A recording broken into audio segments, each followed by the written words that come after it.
Hello and welcome to the Royal Rota, your weekly podcast from ITV News. You can watch us here on YouTube, or if you're listening to us, you can do that, of course, on your favourite podcast platform. And Lizzie, it only feels like a couple of days since we were doing this, because we recorded last week's on Monday and it's now Friday. Anyway, I mean, you know, that's how it went.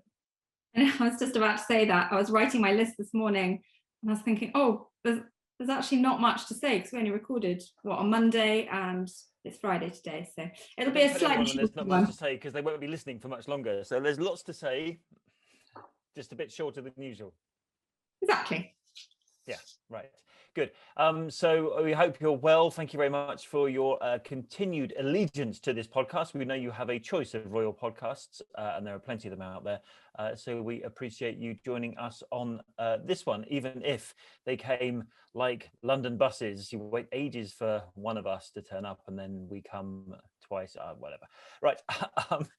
Where do we start this week? I mean, there's quite a big, important announcement this week from Kate, isn't there? Today, actually, from Kate on the early years, following on from her visit with Jill Biden last week. Shall we revert to normality and have a Robinson's Royal Rundown? I think we should. I wondered if you were going to let me do it. So, yeah, last week's is so long. I think we would have, like most of the podcast would have been taken up with your list. But this week, I think we can probably have a list and then we can talk about all the things that are on it. So a very big day for the Duchess of Cambridge today. She has launched what is called the Royal Foundation Centre for Early Childhood. And we can discuss in detail what that means and why she's launched it and what she hopes to achieve with it. We heard from the Prince of Wales this week. He some very strong words from him, actually, condemning the violence and abuse of frontline staff. And he did that during a visit to a hospital. It's Royal Ascot Week, a favourite week for the royal family. We've heard from the Duchess of Cornwall, and we've seen lots of the members of the royal family out and about, and the Queen has had lots of runners all week. The Countess of Wessex gave a very wide-ranging interview with BBC Radio 5 Live, with lots of lines from that we can discuss, and the Queen had her first in-person audience for about 15 months, I think.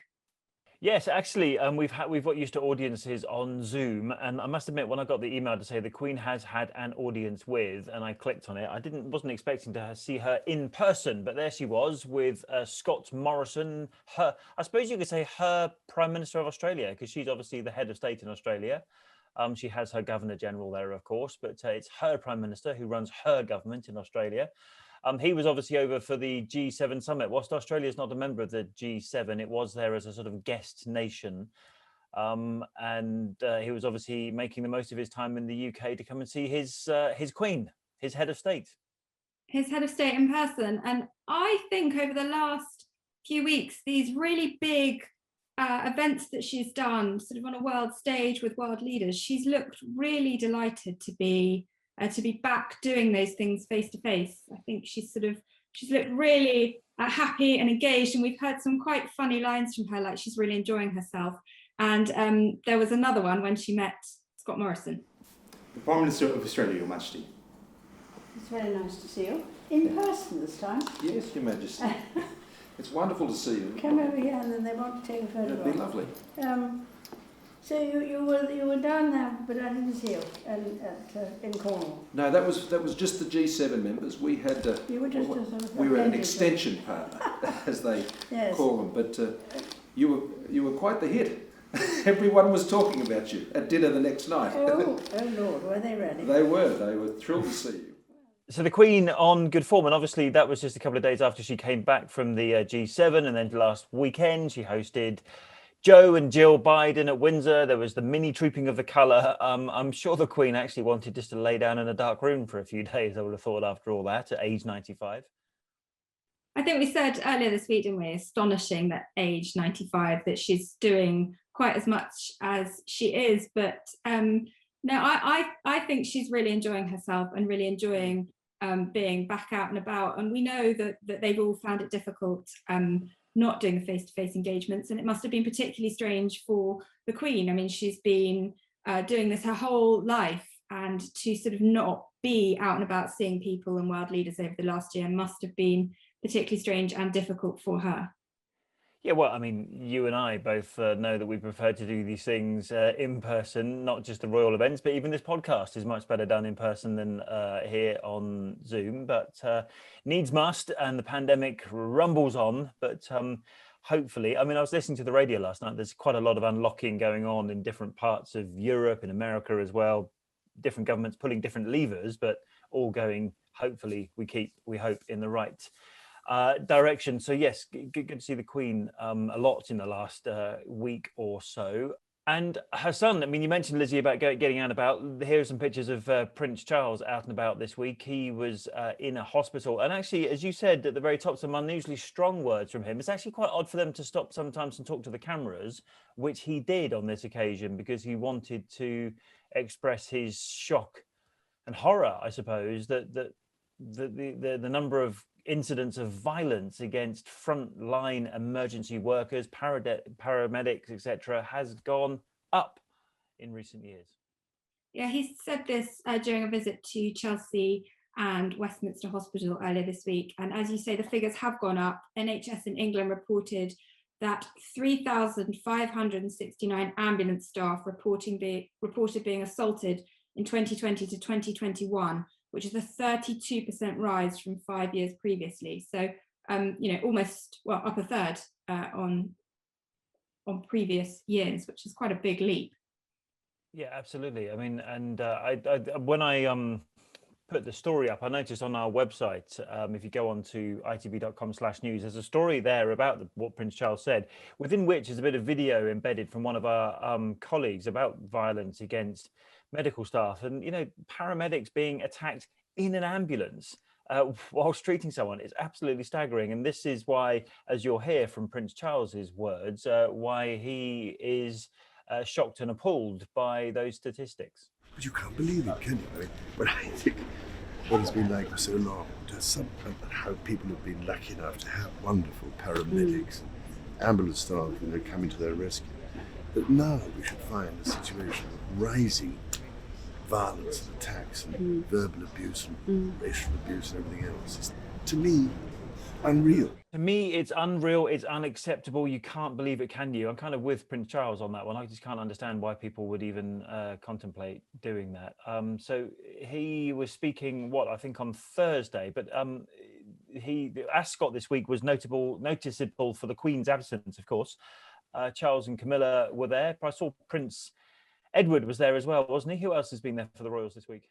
So we've seen the Wessexes, Zara and Mike Tyndall, Princess Anne, the Prince of Wales, the Duchess of Cornwall, but we haven't yet seen the Queen. And I'm wondering whether she might... And this is one event she's normally very keen not to miss, isn't it? She absolutely loves Royal Ascot. It's one of the highlights of her year. We know she's a huge racing fan, and she's had horses running every day during Royal Ascot, but hasn't been there yet. Although I do wonder if she might put in an appearance tomorrow, because her horse Tactical is running in the Jersey Stakes, and Tactical won last year in the Windsor Castle Stakes. So we might see her tomorrow. I suspect actually she will want to make an appearance this week at some point. I mean, we were told, weren't we, that there was going to be no carriages and none of the sort of royals arriving in the way that they do, which I always think is rather old-fashioned in many respects in any case, but it's part of the tradition of Ascot. I would have thought that she would want to turn up at least once this week. And of course, she's not been able to turn up any afternoon. We know where she's been, what she's been glued to on the TV, don't we?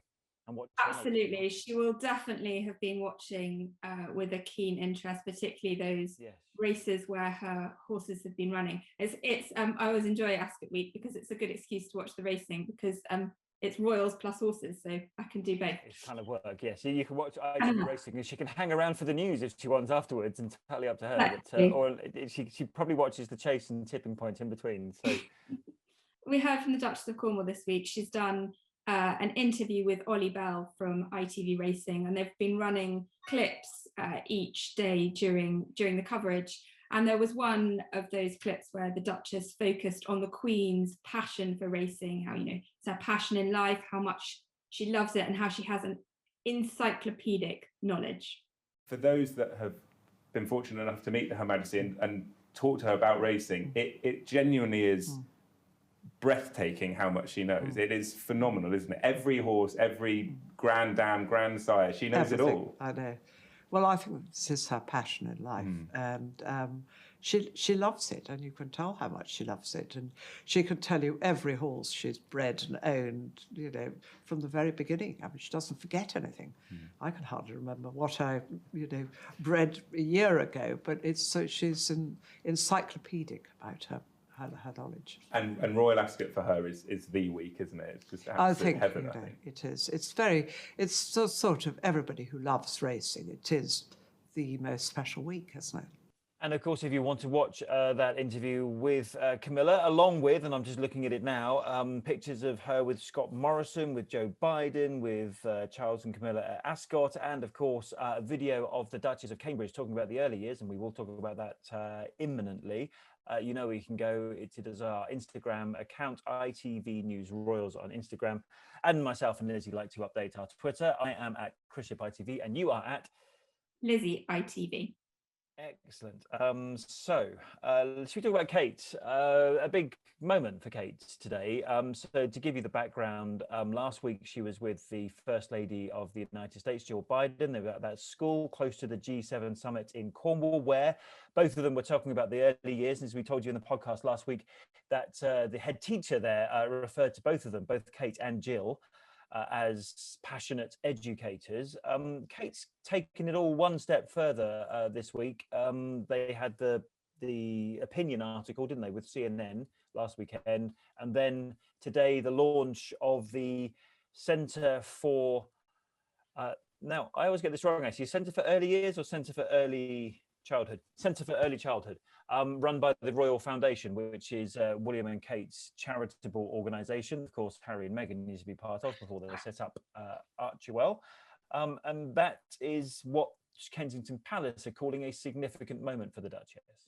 Yeah, a milestone moment for the Duchess of Cambridge, bringing together sort of 10 years of work that she's done on early years since she first became a member of the royal family. And the Royal Foundation Centre for Early Childhood is going to focus on 3 key areas. It's going to focus on promoting and commissioning research, working with people from across the private, public and voluntary sectors to collaborate on new solutions, and to develop campaigns to raise awareness and to hopefully, they hope, drive change.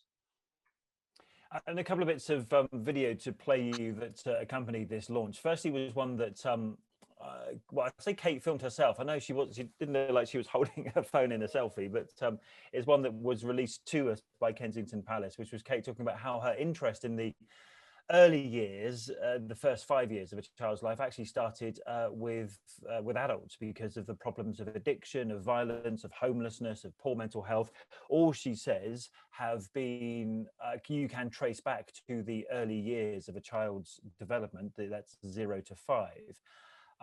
And the video that she released to coincide with this launch, she spoke about that very issue. And actually, Kensington Palace were telling us that Kate feels this is the society's equivalent in terms of its importance of climate change. The society's equivalent of climate change is how important that she sees it. That's quite a significant statement. It's a massive statement and shows just how seriously she takes this. And I think her Centre for Early Childhood will sort of be her equivalent of the Duke of Cambridge's Earthshot Prize, or the Prince of Wales's Prince's Trust. I think for her, this is going to be, you know, we've heard her speak herself about how this is a lifelong commitment, and she plans to work on this issue throughout the rest of her life. My own journey into understanding the importance of early childhood actually started with adults and not with children. It was about prevention. I wanted to understand what more we could do to help prevent some of today's toughest social challenges, and what more we could do to help with the rising rates of poor mental health. I've spoken to psychiatrists, to neuroscientists, to practitioners and academics and parents alike. And what has become clear is that the best investment for our future health and happiness is in the first 5 years of life. And that is why today I'm launching the Royal Foundation Centre for Early Childhood. Working closely with others, the centre hopes to raise awareness of why the first 5 years of life are just so important for our future life outcomes, and what we can do as a society to embrace this golden opportunity to create a happier, more mentally healthy, more nurturing society. By working together, my hope is that we can change the way we think about early childhood and transform lives for generations to come. Because I truly believe big change starts small. Now, the launch of the Centre for Early Childhood was coincided with a report which they released called Big Change Starts Small. And you heard Kate refer to it at the end of her video clip there. Again, with the big change starts small, what does she mean by that? Well, it's all about sort of the problems in adulthood all begin at childhood as well. And she met some experts in this field who co-wrote the report. So it's London School of Economics and Harvard University, is that right? Yeah, that's right. And so today, as part of the launch of the centre, she's been out and about on 2 engagements. The first, as you mentioned, she's been at LSE, where they've been holding sort of a roundtable discussion with experts in this field. And the Duchess has done engagements with experts, but she also spends a lot of time behind the scenes, speaking to people, researching this. I think I said earlier this week when we recorded the podcast that she's incredibly knowledgeable and dedicates a lot of time to learning about this issue. My hope today, through the report and through this new centre, to show that change really needs to happen and the time for action is now. Because I feel that this is the social equivalent to climate change, where we followed the science for many, many years, and that is what we have to do with early childhood development if we want to build a happier, healthier world. The more we learn about early childhood and the first 5 years of life, the greater imperative it is to act. Because ultimately what shapes our childhood not only shapes us as adults, but also the society we want to form. And there was an interesting part of the report that they put out to Big Change Starts Small, that actually the cost to society in England, they estimate, is around about £16 billion a year. So the problems that you can trace back to the early years, like as we mentioned, addiction, homelessness, poor mental health, is costing society £16 billion a year. So in other words, if you tackled it at the earlier stages, you would save the country money later on. So she's talking about, working with this and making an impact that will be felt for generations to come, which is quite a significant thing to say, I think. Yeah, it's a staggering figure, really, isn't it? And she strongly believes, through the sort of engagements that she's been doing and the work that she's been doing since she became a member of the royal family, that she's seen lots of people and met lots of organisations and seen how the kind of the roots of your beginning can have an impact on later life, and from addiction to violence to family breakdowns, etc. Yeah, she wrote in that report, this period is when we first learn to manage our emotions and impulses, to care and to empathise, and thus ultimately to establish healthy relationships with ourselves and others. So watch this space for more work from the Duchess in this area. And so you might remember last year we did that report called 5 Big Questions for the Under 5s, with a massive survey she did, which sort of pointed to an increase in parental loneliness through the lockdown, but also some of the problems that have been associated in this field. Let's talk about her. Now I'm trying to work out the relationship between Kate and Sophie Wessex. It has to be, so it's William's uncle, so her sort of auntie-in-law. Is that Kate's relationship with Sophie? Yes, I think that would be right. Yeah, okay. They're very close. They're very close anyway. Interestingly, we've sort of noticed, haven't we, just in recent weeks, the Wessexes have had a very new, higher profile in recent months. Prince Edward did some interviews around the time of Prince Philip's 100th birthday, or what would have been his 100th birthday.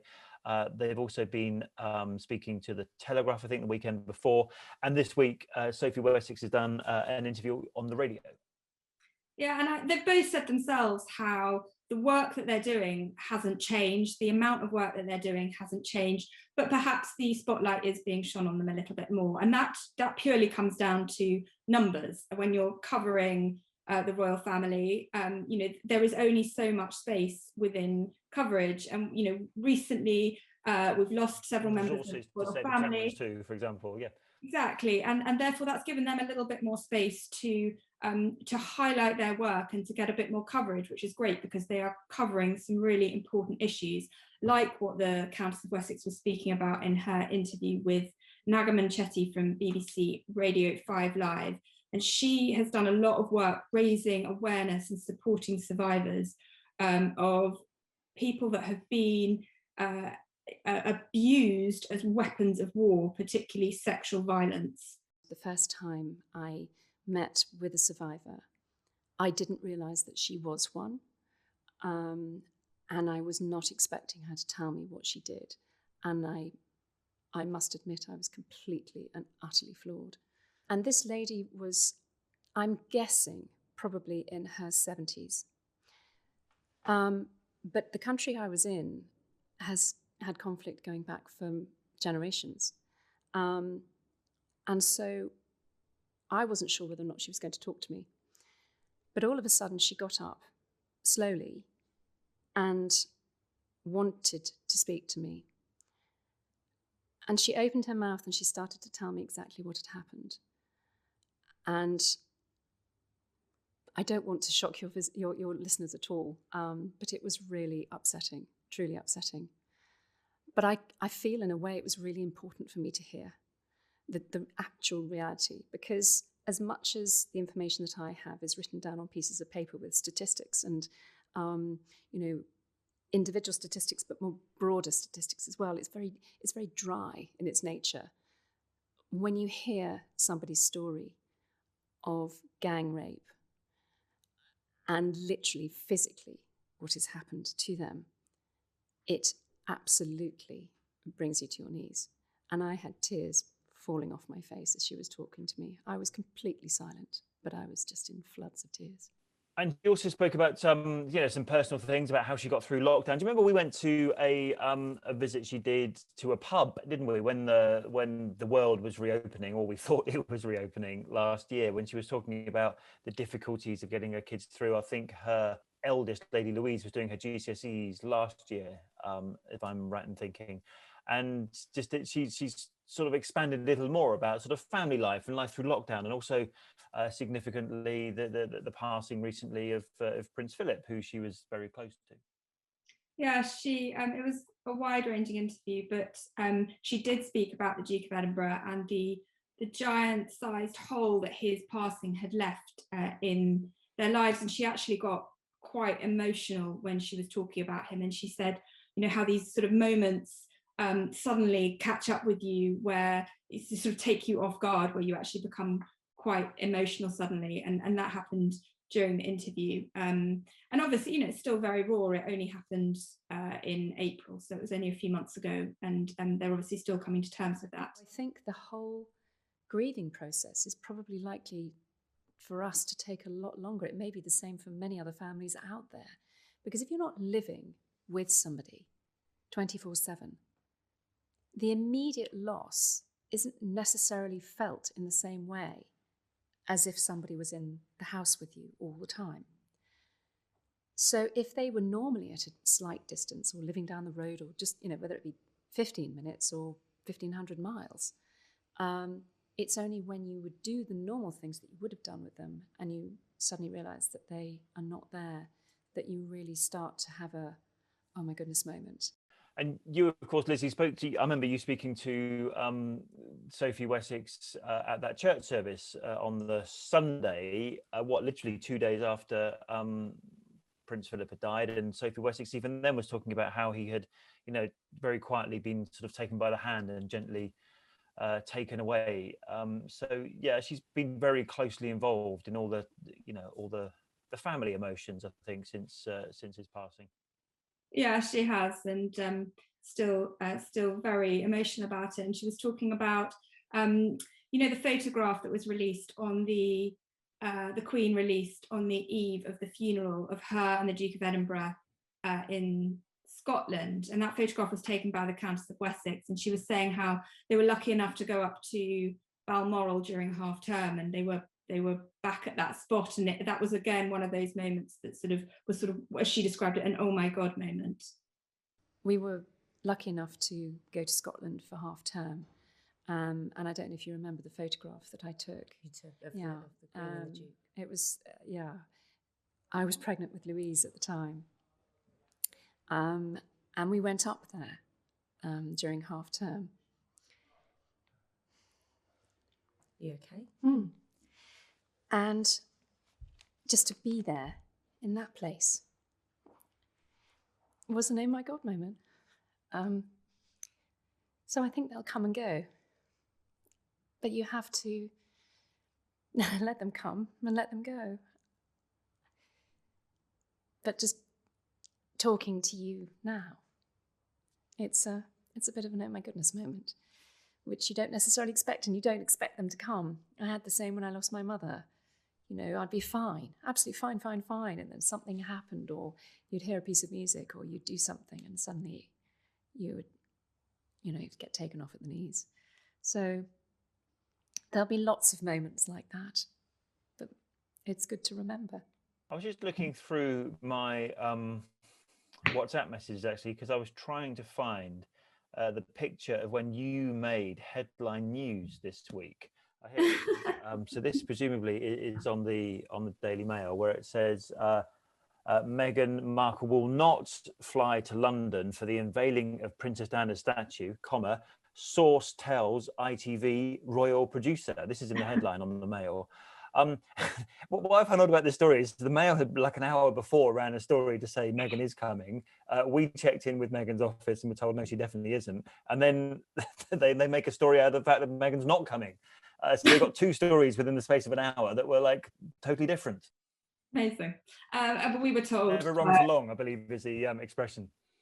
We were told that no, Meghan does not plan to fly over to the UK for the unveiling of the statue. And we were reminded she has just had a baby. Little Lilibet will be only a month old at that point. So yes. Yeah, I mean, I suppose we probably should explain the background of the stories, is that actually we do have a line of communication with the Sussex's office, whereas we know, and it's public knowledge, that the Mail doesn't, the Sun doesn't, the Mirror doesn't, and the Express don't. And therefore, that makes it easier for us to actually sometimes get to the truth on Meghan Markle rumours and stories that others can't. And obviously this is all referring to the big statue unveiling due on July the 1st. I was actually just looking at my diary the other day. That's not that far away. We have absolutely zero details about it. No one's given us any sort of heads up on what, where, when and why. Presumably it's going to happen on the 1st of July. And presumably if Harry comes from America, which is still an amber list country, he'll have to quarantine here for a few days. So, all things considered, we don't know very much about quite a big events in the royal calendar. I know I'm asked almost daily what the coverage plans are for the statue unveiling, and we don't know. But we know that Prince Harry does plan at this stage to fly over, and I guess it is difficult at the moment to make plans far in advance because of COVID, and things can change, and the numbers of people that could cover something could change, and travel plans could change. So I don't think it's a great surprise that we haven't had official confirmation of how it will be covered yet. No, but it will be covered, and it is happening as far as we know. Quite how or where or whether I doubt there'll be any public access, because the 1st of July we're still in this we haven't quite fully unlocked in England at the moment, but we think Harry will be there, and obviously there'll be acres of coverage about the brothers' relationship and what happens at it, and how what they did and didn't say to one another, and where they stood. So brace yourselves for all that. And it will be we do know it will be unveiled in the Sunken Garden, which is at Kensington Palace. It was one of Princess Diana's favourite. Where Harry and Meghan had their famous engagements. It's also one of Princess Diana's favourite places, or was favourite places to spend time. And already you can see, I don't know how they've got photographs, but there are photographs out there on the internet of the base that will be in place for the statue. The plinth. Mm. Yeah.